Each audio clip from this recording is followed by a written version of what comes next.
Good morning, almost lunchtime.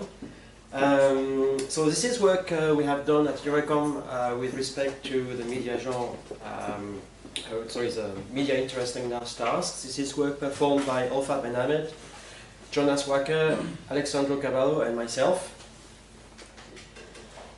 So in this task, what we want to do is really analyze automatically media data so that we can identify what is the most attractive content, so that basically we can see what people are interested in viewing further or not. A lot of the approach that has been proposed in the past are content-based, and we realize that there seems to be a rather important gap between the low-level features that are extracted by common media analysis algorithm and the high-level human perception that people have when looking at media. And what we propose to do is to address the prediction of media interestingness in association with the identification of the genre of the media. So what is our motivation for doing this? Well, it has been shown by many recent research work that interestingness is highly correlated with the emotional content of the media. Okay, and being able to express the effect that is contained within the media may actually help us to identify what is important and what is not so important in a movie. So our hypothesis is that the emotional impact of movie genre can be a factor for finding interestingness in video fragments. So the method we're going to use is to use an algorithm that was developed for predicting the genre of a particular shot within a video and infer from the response of this genre prediction a distribution, in fact, that will be then used for predicting the interestingness of individual shots in the video. And when I say shot, it actually also means keyframe in the case where we just select one keyframe from the shot. So this is our framework. It has two pipelines. The top pipeline is looking at visual information, whereas the bottom one is looking at the audio information. We're going to be extracting deep features. For the visual part, we're going to use VGG, and for the audio part, we're going to use SoundNet. Based on those features, we're going to train a deep neural network for the top part for doing genre prediction based on visual information, and an SVM for doing the genre prediction for the audio part.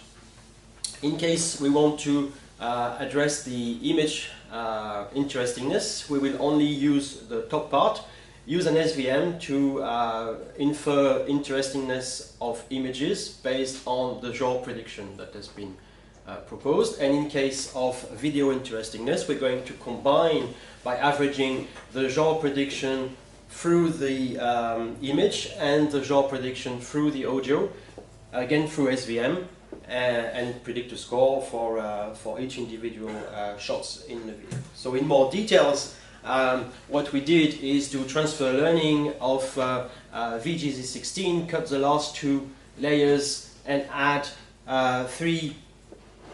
four additional layers, basically convolution, ReLU, dropout, and so on, until we do a softmax, which is going to give us the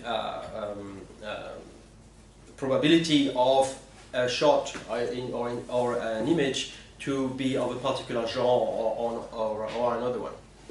For the audio branch, we do a similar thing using the SoundNet architecture. We cut the last three layers and then use this, the output of this layer to train an SVM, which is going to do the same classification, identify the genre of a particular video.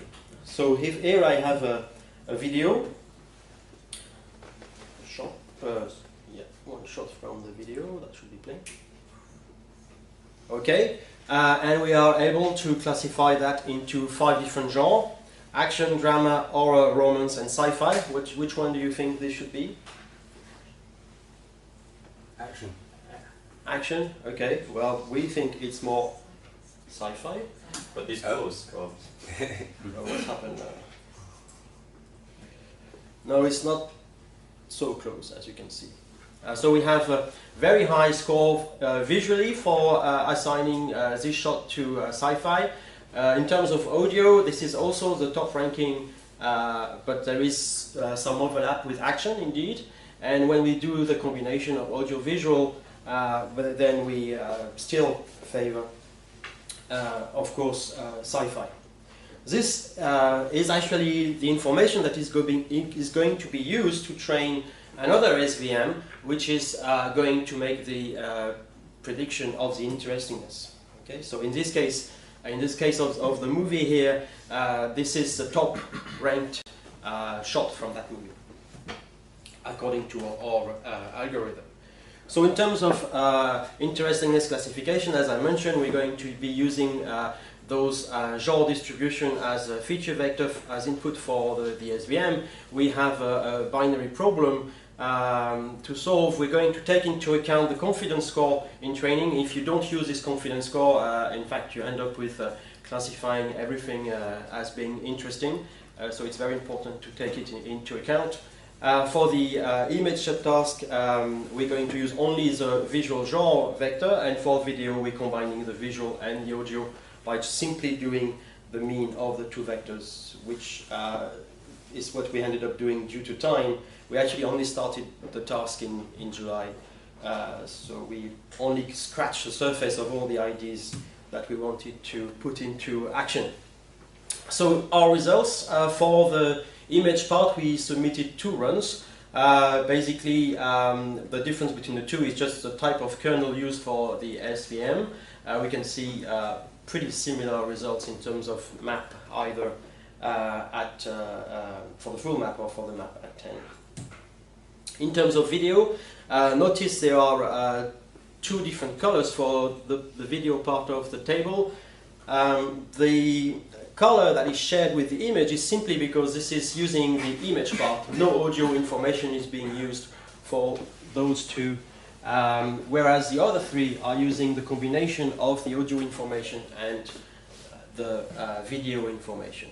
So we can see that in terms of map, throughout, whether we're doing image or video, we have roughly the same values. Map at 10, we can see that there is a little bit more differences, especially in terms of using audio-visual information. Here, this is actually what provides the best results, but unfortunately, there isn't such a big margin between using both audio and video and using only video. So to conclude, we proposed an approach for solving predicting media interestingness, which builds on top of genre recognition system. It's all using deep features, both for the audio and for the visual part for doing the genre recognition. An SVM classifier is being used for predicting media interestingness based on the genre distribution for each shot that we want to recognize. The best results are basically around 20, both for the image and for the video part. And we are a bit surprised that the audio information really does not benefit so much the task. Maybe this is due to the length, in fact, of the shot. Maybe there isn't sufficient information for the audio to make any sense.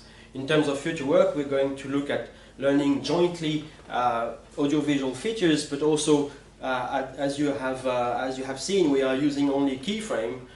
So there's no temporal information that is being used for the visual part. For the audio part, of course, there is. So this is something also that we would like to try. Thank you for listening. I'd like to thank the NVIDIA Corporation for providing us with the hardware for doing this work, and also mention the NetGen TV project where this work is going to be used very probably. Thank you very much.